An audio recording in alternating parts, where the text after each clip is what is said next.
Parliament തിരഞ്ഞെടുപ്പിലുണ്ടായ കനത്ത പരാജയം വിലയിരുത്തിയ CPM കേന്ദ്ര കമ്മിറ്റി തൊഴിലാളി വർഗ രാഷ്ട്രീയം ഉയർത്തിപ്പിടിക്കാനും ജനങ്ങളിലേക്ക് ഇറങ്ങി വരാനും നഷ്ടപ്പെട്ടു പോയ ശക്തി തിരിച്ചു പിടിക്കാനുമാണ് തീരുമാനിച്ചിരിക്കുന്നത്. ഒരു കമ്മ്യൂണിസ്റ്റ് പാർട്ടി ഇത്തരത്തിൽ ഒരു തീരുമാനമെടുക്കുന്നത് നല്ല കാര്യമാണ്. പക്ഷേ എവിടെയാണ് ഇന്ത്യയിലെ കമ്മ്യൂണിസ്റ്റ് പാർട്ടികൾക്ക് CPM ആയാലും CPI ആയാലും അവർക്ക് തെറ്റുപറ്റിയത് എന്ന് നാം പരിശോധിക്കേണ്ടതുണ്ട്. സ്വാതന്ത്ര്യാനന്തര ഇന്ത്യയിൽ ഇന്ന് ലീഡർഷിപ്പിലുള്ള പോളിറ്റ് ബ്യൂറോ അംഗങ്ങളായാലും മുഖ്യമന്ത്രിയായാലും എല്ലാവരും തന്നെ സ്വാതന്ത്ര്യത്തിന് ശേഷം ജനിച്ചവരാണ്. ഈ നേതാക്കളെ സംബന്ധിച്ചിടത്തോളം സ്വാതന്ത്ര്യ സമര പാരമ്പര്യമോ അത്തരം ദേശീയ പ്രക്ഷോഭങ്ങളിൽ പങ്കെടുത്ത പാരമ്പര്യമോ ഇല്ല.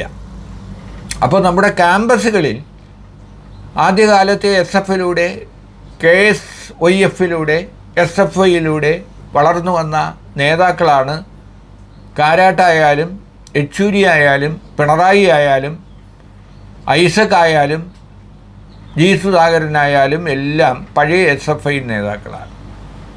അപ്പോൾ ക്യാമ്പസ് രാഷ്ട്രീയത്തിൽ നിന്ന് ഉയർന്നു വന്ന നേതാക്കൾ കമ്മ്യൂണിസ്റ്റ് പാർട്ടിയുടെ അമരത്ത് ഇരിക്കുമ്പോൾ അവർക്ക് നഷ്ടപ്പെട്ടു പോയത് കമ്മ്യൂണിസ്റ്റ് പാർട്ടികളുടെ പാരമ്പര്യമാണ്. കർഷക തൊഴിലാളികളുടെയും ഫാക്ടറി തൊഴിലാളികളുടെയും പാർട്ടിയായിട്ടാണ് കമ്മ്യൂണിസ്റ്റ് പാർട്ടി കേരളത്തിലും ബംഗാളിലും ത്രിപുരയിലും എല്ലാം വളർന്നു വന്നത്.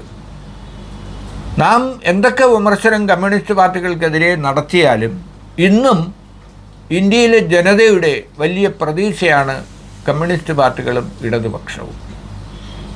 കാരണം ദേശീയ ബൂർഷ്വാസിക്കെതിരെ സാമ്രാജ്യത്വത്തിനെതിരെ ശക്തമായ നിലപാടുകൾ ഏതു കാലത്തും സ്വീകരിച്ചിട്ടുള്ളത് കമ്മ്യൂണിസ്റ്റ് പാർട്ടികളും ഇടതുപക്ഷവുമാണ്.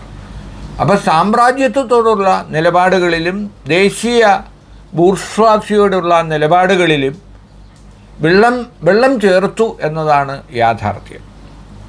കാരണം കൊക്കോക്കോളയും പെപ്സിയും കേരളത്തിലേക്ക് ആദ്യമായി വന്നത് E.K. നയനാർ മുഖ്യമന്ത്രിയായിരിക്കുന്ന കാലത്താണ്.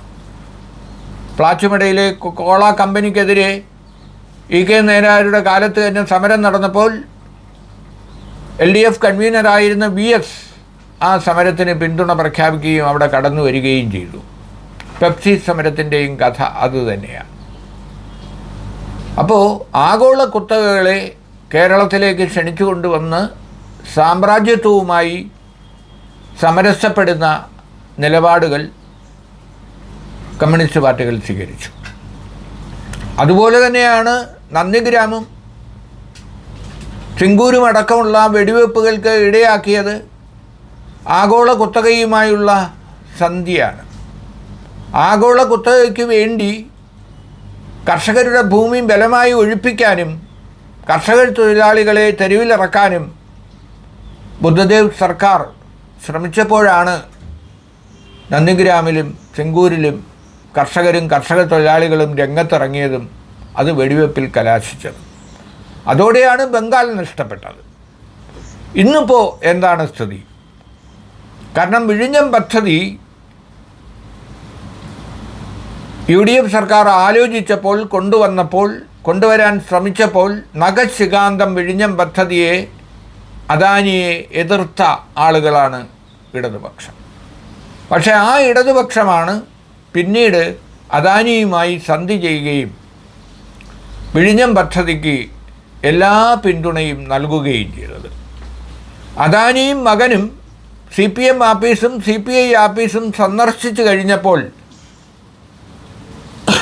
അലിഞ്ഞു തീരുന്നത് മാത്രമായിരുന്നു ഇടതുപക്ഷത്തിൻ്റെ വിയോജിപ്പ്. വർഗപരമായ എതിർപ്പ് അത്തരം ഒരു സന്ദർശനം കൊണ്ട്, അദാനിയുടെ ഒരു സന്ദർശനം കൊണ്ട്, അദാനിയുടെ ഒരു വ്യക്തിപരമായ സൗഹൃദം കൊണ്ട് അവസാനിപ്പിക്കാവുന്നതാണോ? അപ്പോൾ അദാനിയോടായാലും അംബാനിയോടായാലും അതുപോലുള്ള അന്തർദേശീയ കമ്പനികളോടായാലും സമരസപ്പെടാൻ ഇടതുപക്ഷം പഠിച്ചു കഴിഞ്ഞു. അങ്ങനെയുള്ള ഒരു അന്തർദേശ കമ്പനിയുമായുള്ള കൂട്ടുകെട്ടിൻ്റെ ഫലമായിട്ടാണ് നമ്മുടെ കേരളത്തിൽ സ്പ്രിംഗ്ലർ ആരോപണവും അതിനു പിന്നാലെ സ്വപ്ന സുരേഷിൻ്റെ നിയമനവും എല്ലാം വിവാദമായത്. ആ വിവാദം എവിടെ വരെ കൊണ്ടെത്തിച്ചു? മുഖ്യമന്ത്രിയുടെ പ്രൈവറ്റ് സെക്രട്ടറി ആയിരുന്ന ശിവശങ്കർ പോലും ജയിലിലേക്ക് പോയ അവസ്ഥയിൽ എത്തി. അപ്പോൾ ഞാൻ പറഞ്ഞു വന്നത്, കർഷക തൊഴിലാളികളെയും തൊഴിലാളി വർഗത്തെയും മറന്നുകൊണ്ട്, വർഗരാഷ്ട്രീയം മറന്നുകൊണ്ട് പാർലമെൻ്ററി ജനാധിപത്യത്തിൽ നിലപാടുകൾ എപ്പോൾ കമ്മ്യൂണിസ്റ്റ് പാർട്ടികൾ സ്വീകരിച്ചോ അപ്പോൾ മുതൽ ഇടതുപക്ഷത്തിൻ്റെ തകർച്ച ആരംഭിച്ചു. അതിന് കാരണം ഈ ക്യാമ്പസ് രാഷ്ട്രീയത്തിൽ വന്ന ബുദ്ധിജീവികൾ മാർക്സിസവും ലെനിനിസവും എല്ലാം പഠിച്ചിരിക്കുന്നത് പുസ്തകങ്ങളിൽ നിന്നാണ്. പ്രായോഗിക രാഷ്ട്രീയത്തിൽ അവർക്ക് അവ പരീക്ഷിക്കാനോ അനുഭവത്തിൻ്റെ കരുത്ത് അവരുടെ അറിവിന് നേടിക്കൊടുക്കാനോ കഴിഞ്ഞിട്ടില്ല. അതിന് തെളിവാണ് പ്രധാനമന്ത്രി പദത്തിലേക്ക് സോണിയാഗാന്ധി അടക്കമുള്ളവർ ജ്യോതി ബസുവിൻ്റെ പേര് നിർദ്ദേശിച്ചപ്പോൾ EMSഉം സുർജിത്തും അതിനെ പിന്താങ്ങിയപ്പോൾ അതിനെ എതിർത്ത് തോൽപ്പിച്ചത് നമ്മുടെ ക്യാമ്പസ് JNU ബുദ്ധിജീവികളായ കാരാട്ടും യെച്ചൂരിയുമാണ്. അന്ന് ആ നിലപാടിനെ ചരിത്രപരമായ മണ്ടത്തരമെന്നാണ് ജ്യോതി ബസു വിശേഷിപ്പിച്ചത്. അപ്പോൾ നമ്മുടെ ക്യാമ്പസ് ബുദ്ധിജീവികൾ നമ്മുടെ രാഷ്ട്രീയത്തിൻ്റെ തലപ്പത്തേക്ക്, പാർട്ടിയുടെ തലപ്പത്തേക്ക് എത്തിക്കഴിഞ്ഞപ്പോൾ അവർ നമ്മുടെ തൊഴിലാളി വർഗത്തെയും കർഷക തൊഴിലാളികളെയും മറന്നു എന്നത് ഒരു യാഥാർത്ഥ്യമാണ്. അപ്പോൾ വോട്ട് കിട്ടുക, തിരഞ്ഞെടുപ്പിൽ ജയിക്കുക, അതിന് വേണ്ടത് ഇടത്തട്ടുകാരാണ്. ഇടത്തട്ടുകാരുടെ വോട്ടും ഉപരിവർഗത്തിൻ്റെ സാമ്പത്തിക പിന്തുണയും കൂടി ആയാൽ എല്ലാമായി എന്നവർ കരുതി. പക്ഷേ അവർ ചവിട്ടി നിൽക്കുന്ന മണ്ണ്, ആ മണ്ണിൽ പണിയെടുക്കുന്ന കർഷക തൊഴിലാളി, അവരാണ് കമ്മ്യൂണിസ്റ്റ് പാർട്ടികളുടെ അടിത്തറ എന്ന യാഥാർത്ഥ്യം അവർ മറന്നു. ആ മറവിക്ക് അവർ കൊടുക്കേണ്ടി വരുന്ന വിലയാണ് ബംഗാളും ത്രിപുരയും വരാനിരിക്കുന്ന കേരളവും. ഇതിന് മറ്റൊരു കാരണം, ട്രാക്ടർ നിലവിൽ വന്നപ്പോൾ ട്രാക്ടറിനെതിരെ സമരം ചെയ്ത് പാലക്കാട് കോട്ടയ്ക്ക് മുന്നിൽ കർഷക തൊഴിലാളികൾ വെടിയേറ്റ് വീണ ചരിത്രം കമ്മ്യൂണിസ്റ്റ് പാർട്ടിയുടെ ചരിത്രം അതാണ്. കമ്പ്യൂട്ടറുകൾ നിലവിൽ വന്നപ്പോൾ അതിനെതിരെ വലിയ സമരങ്ങൾ നടത്തിയവരാണ് നമ്മുടെ സഖാക്കൾ. അപ്പോൾ ഇത്തരം ആധുനികമായ പ്രവണതകൾക്കെതിരെ, ആധുനികവൽക്കരണത്തിനെതിരെ, ഗ്ലോബലൈസേഷനെതിരെ, കമ്പ്യൂട്ടർവൽക്കരണത്തിനെതിരെയൊക്കെ സമരം ചെയ്ത പാർട്ടിയും സഖാക്കളും ഇന്ന് അതിനെല്ലാം അടിമകളാണ്. പിണറായി സർക്കാരിൻ്റെ ഏറ്റവും നേട്ടമായി പറയുന്നത് ഫോണാണ്. വൻകിട കുത്തക കമ്പനികൾക്ക്, BSN പോലെയുള്ള സർക്കാർ കമ്പനികൾക്ക് മൊബൈൽ സംവിധാനമുള്ളപ്പോൾ ഒരു ഫോൺ ഒരു സർക്കാർ നടത്തുക എന്ന ഫലപ്രദമല്ലാത്ത ഒരു ശ്രമം, അതാണ് സർക്കാർ നടത്തിയത്. അതിൻ്റെ പേരിൽ ഒരുപാട് ആരോപണങ്ങൾ കേൾക്കേണ്ടി വന്നു. അപ്പോൾ നമ്മുടെ പ്രയോറിറ്റി, കാരണം പ്രയോറിറ്റിയുടെ കാര്യത്തിൽ സർക്കാരിന് തെറ്റുപറ്റി എന്നാണ് ഞാൻ പറയാൻ ശ്രമിക്കുന്നത്.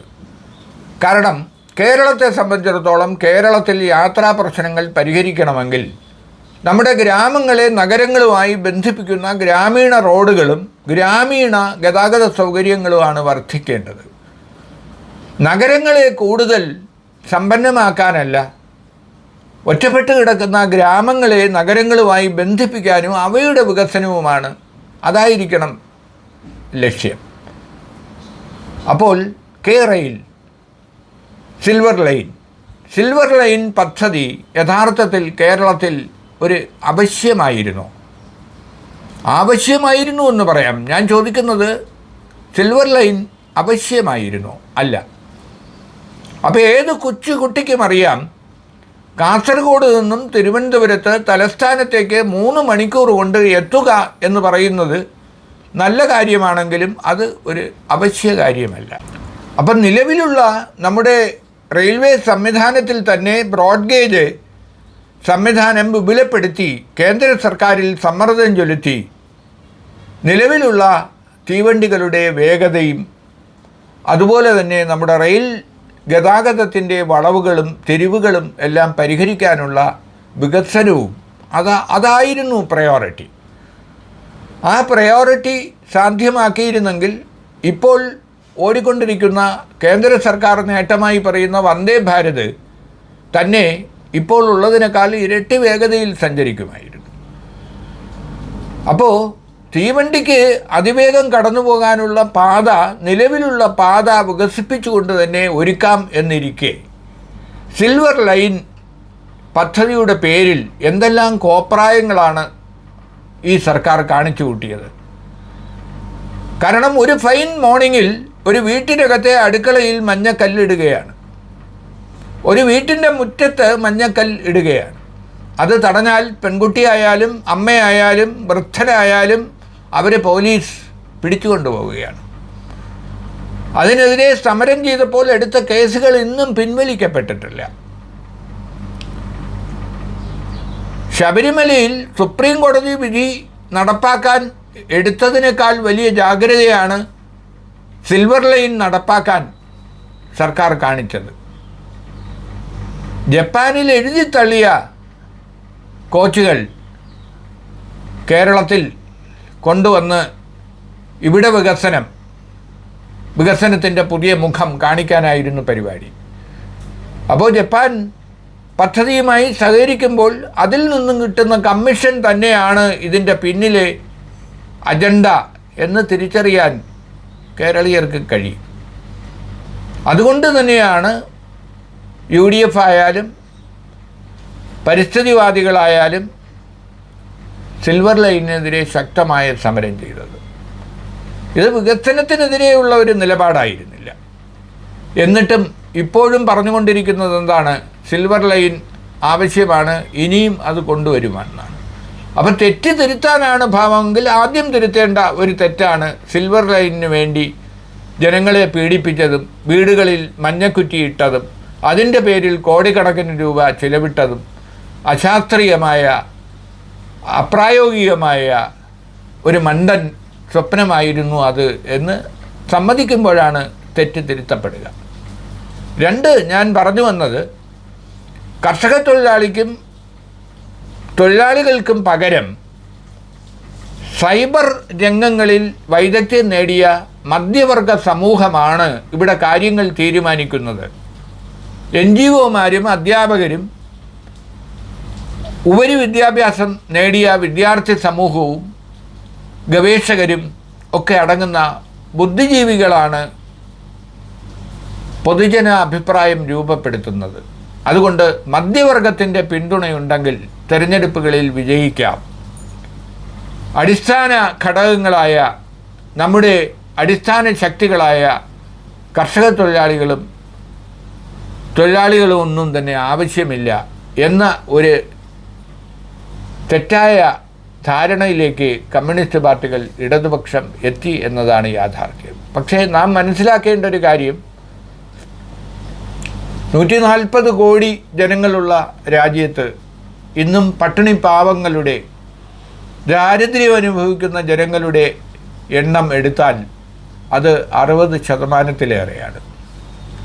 സമ്പന്നരുടെ പട്ടിക എടുത്താൽ വിരലിൽ എണ്ണാവുന്ന 10ഓളം സമ്പന്നർ കൈയടക്കുന്നത് നമ്മുടെ സമ്പത്തിൻ്റെ പകുതിയോളം ആണ്. അപ്പോൾ അങ്ങനെയുള്ള ഒരവസ്ഥയിൽ ഒരു പുനർചിന്ത ഇടതുപക്ഷം നടത്തേണ്ട സന്ദർഭം അനിവാര്യമായിരിക്കുന്നു. എപ്പോഴും സഖാക്കൾ പറയുന്നത് പോലെ തിരഞ്ഞെടുപ്പിൽ മത്സരിക്കുകയും ജയിക്കുകയുമല്ല കമ്മ്യൂണിസ്റ്റ് പാർട്ടികളുടെ ആത്യന്തികമായ ലക്ഷ്യം. കമ്മ്യൂണിസ്റ്റ് പാർട്ടികളുടെ ആത്യന്തികമായ ലക്ഷ്യം വർഗപരമായ സമരമാണ്, വർഗസമരമാണ്, തൊഴിലാളി വർഗ സർവാധിപത്യമാണ്, അവരുടെ മോചനമാണ്, അവരുടെ നല്ല നാളെയാണ് എന്നൊക്കെ എഴുതുകയും പഠിപ്പിക്കുകയും ചെയ്യുന്ന സഖാക്കൾക്ക് അതിൽ വിശ്വാസമുണ്ടെങ്കിൽ, ആത്മാർത്ഥതയുണ്ടെങ്കിൽ അവർ തെറ്റിദ്ധരിക്കേണ്ടത് അവിടെ നിന്നു തന്നെയാണ്.